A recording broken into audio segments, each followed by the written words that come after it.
Jesus spoke often about love, and Paul wrote about it.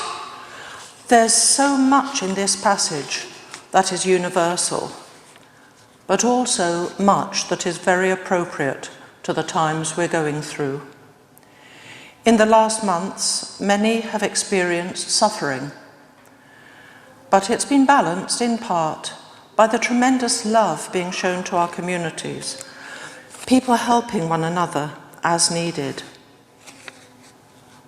Unfortunately, we've also seen selfishness, people thinking only of their own wants, and incredible animosity, even hate, directed at those in greatest need, for example, at desperate people trying to reach England in dangerous small boats.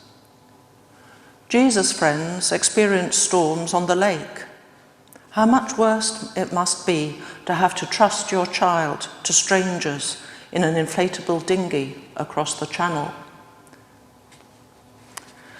Jesus said in John 13, verses 34-35, "A new command I give you, love one another. As I have loved you, so you must love one another. By this everyone will know that you are my disciples, if you love one another." Words that sound so easy, but in reality can be very difficult. We're invited to be Jesus' friends, but accepting that invitation fully means having a truly generous heart, putting ourselves before others, and that's hard.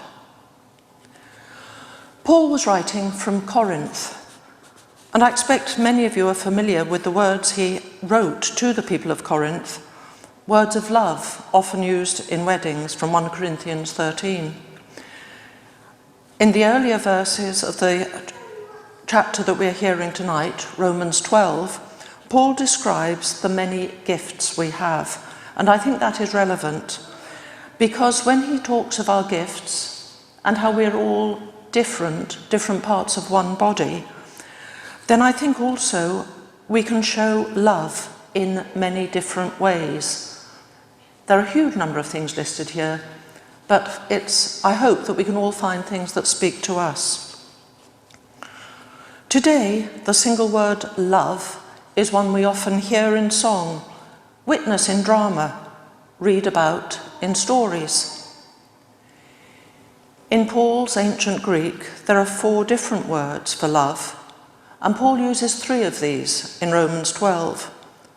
Agape, storge, which means family love, philos, brotherly love. The 4th, eros, which is the one we probably hear most, romantic or sexual love, isn't included in this passage. Then, in just 5 verses, 9-13, Paul lists 13 behaviours Christians should adopt, starting with love, with agape, the love God has for us and which we're being asked to try to share with others. Truly seeking what is good for the other person with no hidden agendas, no hypocrisy. Genuinely seeking the good of others, not of us ourselves. We're told to abhor that which is evil, but that means hate the sin, but try to love the sinner. The 2 things are different, the actions and the person. Later, I hope that you'll have time to look at the passage in more detail, because there is so much in there. And I expect, as I've said, that there are verses that speak to each of us as individuals, depending on our different gifts, even perhaps on our age. Verse 12, for example, might speak to those less physically able, but still encouraged to show their love for others by being enthusiastic in prayer. Perhaps people who will be at tonight's Zoom service but not able to be here with us this morning, but who are actively loving others in their prayer. Then a verse which I think really speaks to us in these troubled times is verse 15, Rejoice with those who rejoice, weep with those who weep. Taking our time to listen to others, to share their concerns before our own. Our church in normal times tries to offer hospitality wherever possible, and many of us, I'm sure, enjoy welcoming friends for a drink, perhaps for a meal, perhaps just to sit in our gardens, socially distanced, and talk to each other because we actually miss the social interaction that has been out of our lives in the last month. But even in normal times, do we practice real hospitality, opening our homes to strangers? Our tradition of hospitality in this country is very different from that of many others, where offering a stranger a drink, sharing food, builds a bond. I'm going to share a short story from some people that I know. A couple that I do know, some years ago now, was sailing around the world on a small boat, probably 35 foot, not a great ocean liner. He was below decks, asleep.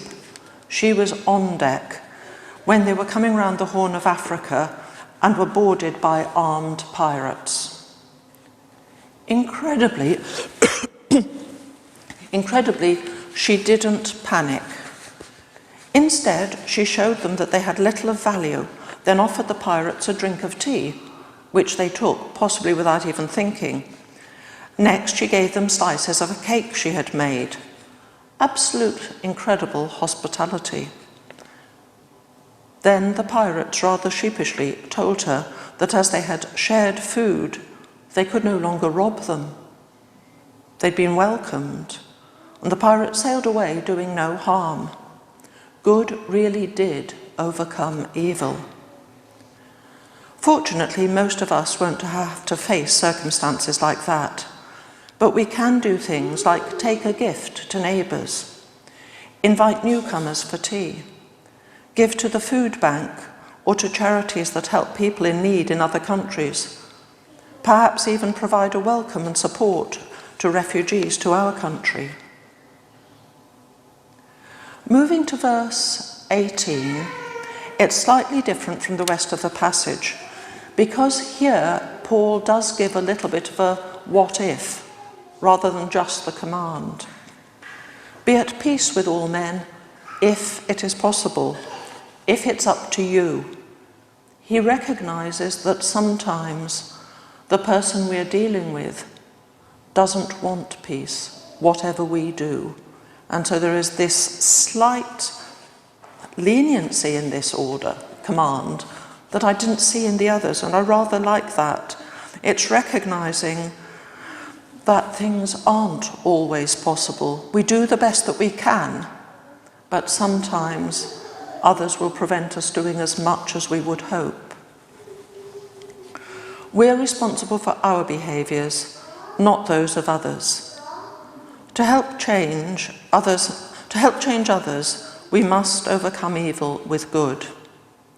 And doing what we need to distinguish between Christian standards and worldly ones. Something not easy all the time. Now back to where I started. By this, the world will know that you are my disciples, if you have love one toward another. We may not always like one another, but like and love are not the same.